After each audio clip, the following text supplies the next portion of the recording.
आपके बच्चे juvenile justice act के तहत अगर बालिग होने से पहले उनका इंतकाल हो जाएगा, यदि वो मर जाएंगे तो वो जहन्नम नहीं जाएंगे। तो इसके लिए सभी गैर मुसलमानों को लाख लाख बधाई, लाख लाख शुभकामनाएं। हिंदू मुस्लिम सिख ईसाई आपस में नहीं भाई भाई।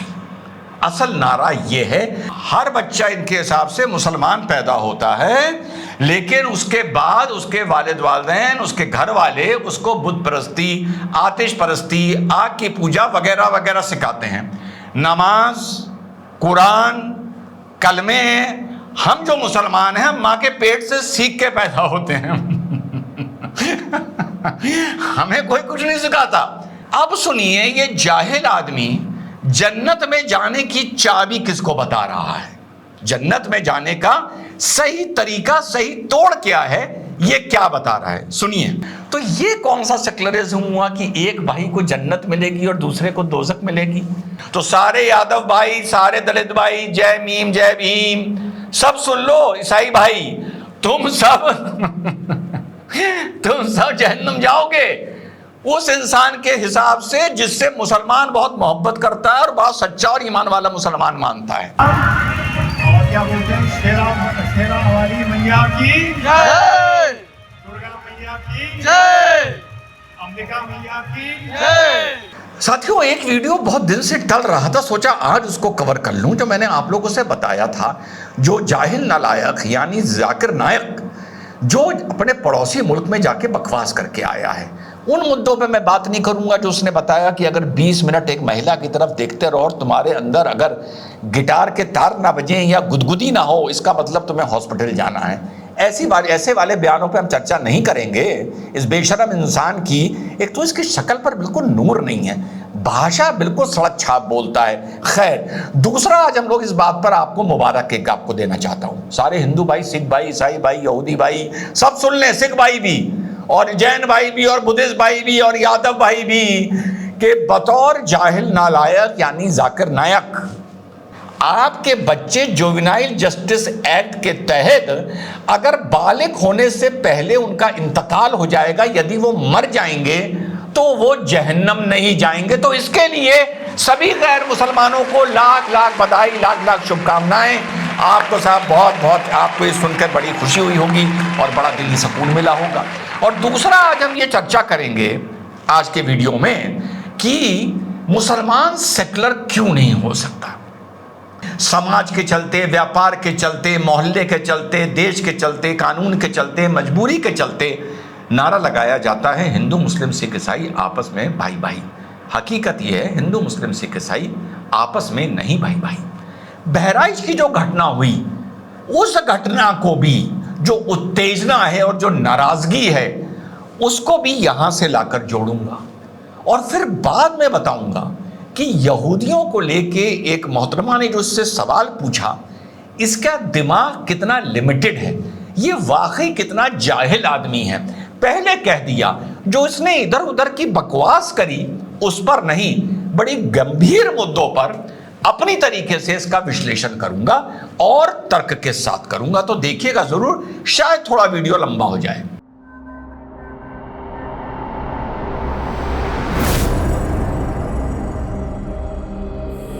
हेलो, नमस्कार, सत श्री अकाल, अस्सलाम वालेकुम। कैसे हैं जनाब? तो पहली चीज आपने देखी होगी, कोई भी आदमी प्रभु की बात करे, कोई फादर हो, कोई अल्लाह की बात करे, हम उससे इत्तफाक रखें या ना रखें, लेकिन उसका चेहरा ऐसा बेनूरी चेहरा होना, अच्छा होना, बुरा होना, फीचर्स अच्छे होने, स्किन के कलर पे डिस्कशन नहीं हो रहा है। इस इंसान का अपनी जहालत की वजह से, इसके दिमाग में पनप रही गंदगी की वजह से जितना बेनूरा इसका चेहरा है, मैंने आज तक इस तरह की तकरीर करने वाले आमतौर पर किसी इंसान का नहीं देखा। और एक इसकी भाषा, इसकी जो भाषा शैली है, एक पाकिस्तान के यूट्यूबर ने इससे एक सवाल पूछा। सवाल सुनते हैं, धैर्य से सुनिएगा।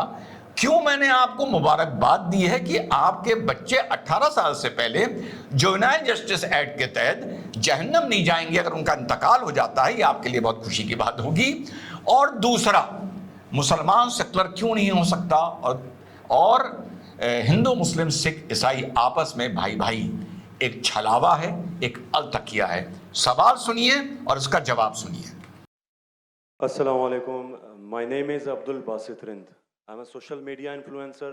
मेरा सवाल ये है कि मैं एक मुस्लिम घराने में पैदा हुआ। मेरे माँ बाप जो है मुसलमान थे। मैं एक मासूम बच्चा, मुझे तो कुछ भी नहीं पता। मैं जब पैदा हो के जवान हुआ तो मेरा जो दिल है वो उसी चीज़ को तस्लीम करता है जो मेरे माँ बाप ने मुझे सिखाया। क्योंकि मैं मुस्लिम फैमिली में पैदा हुआ तो मैं इस्लाम को दिल से सच्चा समझता हूँ। अभी जैसे हमारे लक्ष्मण भाई आए थे, एक मासूम बच्चा, उसको कुछ भी नहीं पता कि मज़हब क्या है, रिलीजन क्या है, और वो क्रिश्चियन फैमिली में पैदा हो या हिंदू फैमिली में पैदा हो तो वो उसी चीज़ को फॉलो करता है, उसी चीज़ को उसका दिल मानता है जो उसके माँ बाप ने उसको सिखाया हो और उसके माइंड में फीड किया हो। तो वो अगर बहुत ही अच्छा बंदा है, वो बहुत ही अच्छा बंदा है, वो लोगों की मदद भी करता है, ख्याल भी करता है, बहुत नाइस इंसान है। लेकिन अगर वो इस हालत में मर जाता है तो क्या वो जहन्नुम में जाएगा या जन्नत में जाएगा? अगर जहन्नुम में जाएगा तो ये जस्टिस है या इनजस्टिस है? सवाल बिल्कुल क्लियर है। मुझे सवाल दोहरा के वीडियो लंबा करने की कोई जरूरत नहीं है, आप पूरा सवाल समझ गए होंगे। सुनिए जाहिल नालायक का जवाब। अब्दुल बासित ने कहा जो मेरे वालिदैन ने कहा मैंने मान लिया। अब्दुल बासित साहब, अगर आपके वालिदैन आज कहते 2 जमा 2 5, आप मानेंगे? नहीं मानूंगा। जब आप बच्चे थे तो शायद मान जाते थे, बराबर। 2 साल की उम्र में माँ ने बोली 2 जमा 2 5, तो आप हाँ बोलेंगे, बराबर कि नहीं? आज बोलेंगे तो आप मानेंगे। Very good. तो इस्लाम का ये कहना है, अल्लाह के रसूल फरमाते हैं कि जब तक बच्चा बालिग नहीं होता है उनके ऊपर कलम नहीं लिखे जाएंगी, मतलब वो मासूम है। अगर लक्ष्मण जो है अभी तो बालिग है, 25 साल 30 साल 35 साल पता नहीं, यहां से दूर से दिख रहा नहीं था, लेकिन बालिग तो है ना। अगर कोई गैर मुसलमान हिंदू खानदान में पैदा होता है या ईसाई खानदान में खलदा होता है और बालिग बनने से पहले 10 साल की उम्र में या 8 साल की उम्र में इंतकाल हो जाता है तो वो जहन्नम में नहीं जाएगा। भाई बहुत बहुत आप लोगों को मुबारक हो। इनके जुवेनाइल जस्टिस एक्ट्स के हिसाब से जो बालिग होने की एज है वो 10 या 12 साल है। मैं समझ रहा था जुवेनाइल जस्टिस एक्ट के हिसाब से 18 साल लड़की की और 21 साल आदमी की होगी।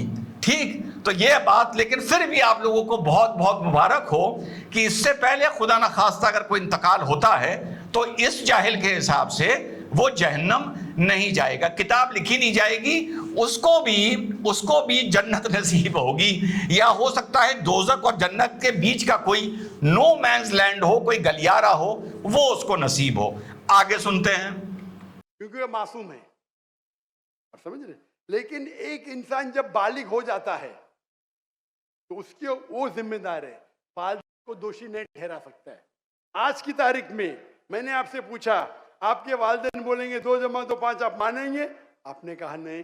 उसका मतलब आज आपकी वालिद, आपके वालदा अगर कोई गलत कहेंगे, आपके पास होशो हवास आया, आप उसको कुछ बात में भी आप मान लेंगे गलत चीज को, लेकिन अक्सर गलत चीज को नहीं मानेंगे।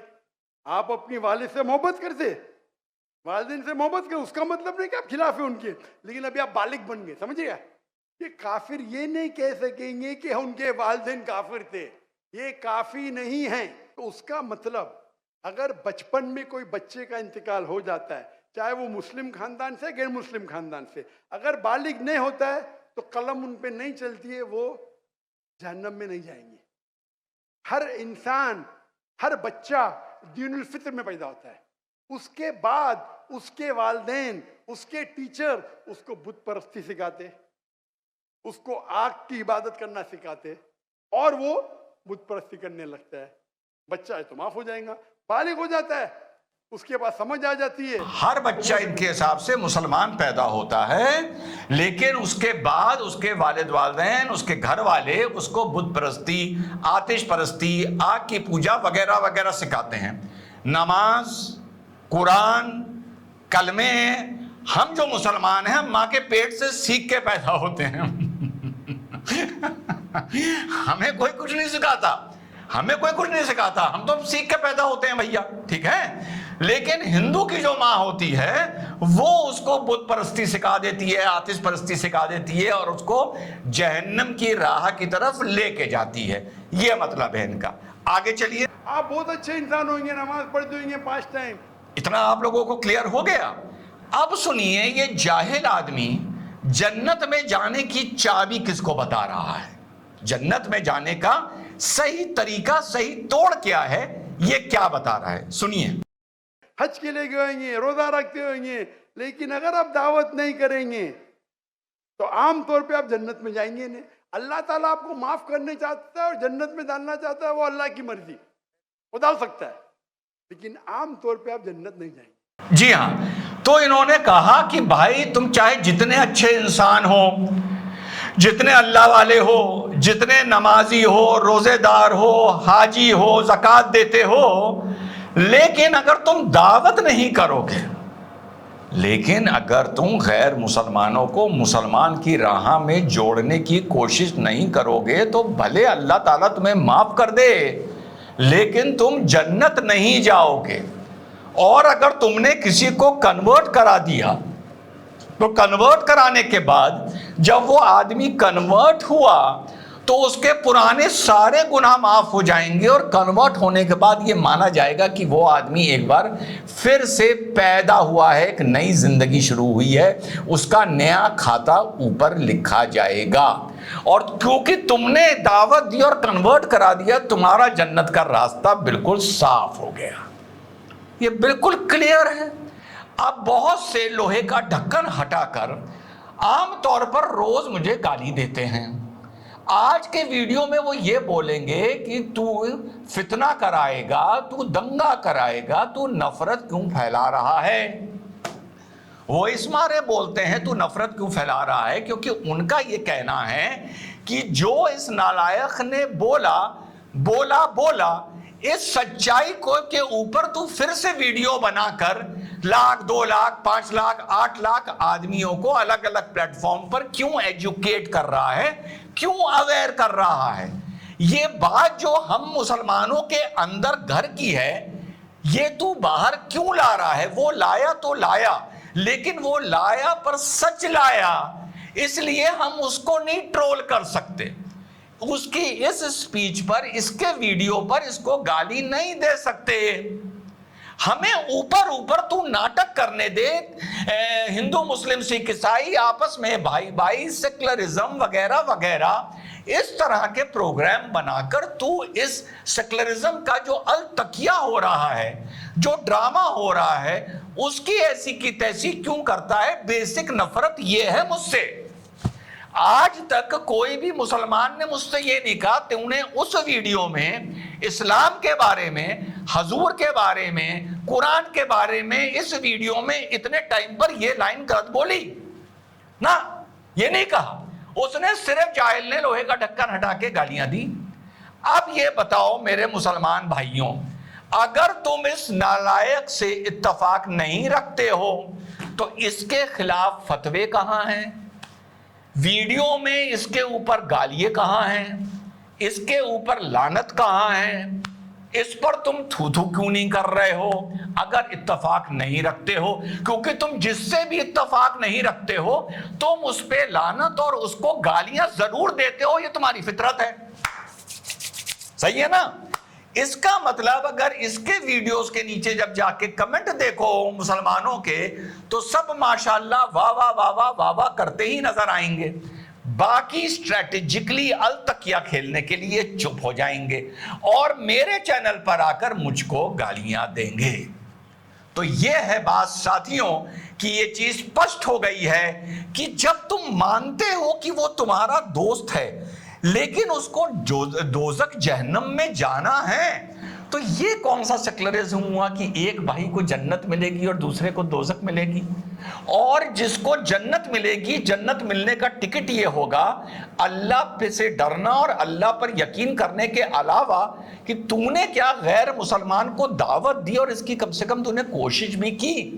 तो हम मुसलमान गैर मुसलमान के साथ, सारे यादव भाई, सारे सिख भाई सुन लो, ये बात मैं नहीं बोल रहा हूं, ये जाकिर नायक बोल रहा है जिसकी मुसलमान बेहद इज्जत करता है, बेहद प्यार करता है। और ये भी बताऊंगा यहाँ के मौलाना इसको गालियां क्यों देते हैं, उसने वीडियो में मैंने बोला था लेकिन भूल गया था। तो सारे यादव भाई, सारे दलित भाई, जय मीम जय भीम, सब सुन लो। ईसाई भाई तुम सब जहन्नुम जाओगे उस इंसान के हिसाब से जिससे मुसलमान बहुत मोहब्बत करता है और बहुत सच्चा और ईमान वाला मुसलमान मानता है। तो सेक्युलरिज्म कैसे एग्जिस्ट कर सकता है दो दोस्तों में, दो पार्टनरों में, जब तुम मान ही के चल रहे हो कि ये जहन्नम की राह पर है, ये नाली की राह पर है, ये बर्बादी की राह पर है, इसे कभी भी माफी मिल ही नहीं सकती, इसको जलाया जाएगा, इसकी हड्डियां जलाई जाएंगी, इसकी खल जली जाएगी। हो ही नहीं सकता सेक्युलरिज्म। सेक्युलरिज्म का मतलब क्या होता है? एक चीज होती है आस्था का विश्वास, एक चीज होती है आस्था का सम्मान। इसका एक प्रैक्टिकल एग्जाम्पल मैं आज ही के वीडियो में एक रील दिखाऊंगा आपको। आस्था का विश्वास या आस्था का सम्मान। सेक्युलरिज्म का मतलब यह नहीं है कि कोई हिंदू मुसलमान की आस्था में विश्वास करे या कोई मुसलमान हिंदू की आस्था में विश्वास करे, लेकिन सेक्युलरिज्म का मतलब है आस्था का सम्मान करे। जैसे आप अपने पिता में विश्वास करते हैं, ये मेरे पिता हैं, लेकिन सम्मान दूसरे के पिताओं का करते हैं। और क्या बोलते हैं, शेरा वाली मैया की जय, दुर्गा मैया की जय, अंबिका मैया की जय, भगवती मैया की जय, पार्वती मैया की जय, गौरी मैया की जय, भारत माता की जय। लेकिन जब इसने ये बोल दिया और मुसलमान ने कह दिया, ये सही बोल रहा है कि भैया तुम तो चाहे जो कर लो, जो सवाल था उस लड़के का, तुम्हें तो जहन्नम की आग में 15-14 साल के बाद अगर तुमने जाकिर नायक की दावत को कबूल नहीं किया, शुरू में तुम्हारी मां ने तुम्हें दूसरे गलत रास्ते पर लगा दिया, इग्नोरेंस और जहन्नम के रास्ते में लगा दिया, तो माफी है। लेकिन 14 साल के होने के बाद अगर तुम जाकिर नायक को सुन के दावत में तुमने इस्लाम नहीं कबूला, जैसा मुसलमान तुम्हारे किसी हिंदू दोस्त ने इस टाइम जो सुन रहा होगा या तुम एक साथ बैठ के सुन रहे हो नहीं कबूला, वो तो अपनी आस्था के मारे जहन्नुम में जा रहा है। तुम उसकी आस्था का विश्वास तो छोड़ो, तुम उसका सम्मान क्या करोगे? और जब सम्मान ही नहीं करोगे तो सेक्युलरिज्म की परिभाषा ही उल्टी पड़ गई मेरे भाई। ठीक? जी हां साथियों, अब ये जो मैं कर रहा हूं, ये मैं सिर्फ सम्मान कर रहा हूं। जो टेबल लगी है वहां पर, मैं कभी भी 4 साल से वहां जा रहा हूं, मैं टेबल के अंदर नहीं जाता। मैं धार्मिक, मजहबी तो छोड़ दीजिए, मैं धार्मिक नजरिए से भी इस चीज को गलत मानता हूं कि मैं वहां पर अंदर जाके धार्मिक नजरिए से, यहां मजहब की बात नहीं कर रहा, खड़ा हो जाऊं, आरती ले लूं, फोटो अपॉर्चुनिटी के लिए एक वीडियो डालूं जिसमें मैं आरती भी कर रहा हूं। मुझे उस आरती का, भले जितना भी मैं हिंदुज्म पढ़ लूं, मुझे उस आरती का महत्व नहीं पता, मुझे वो श्लोक नहीं पता, मुझे वो श्लोकों का भाव नहीं पता, उसका इंटरप्रिटेशन नहीं पता।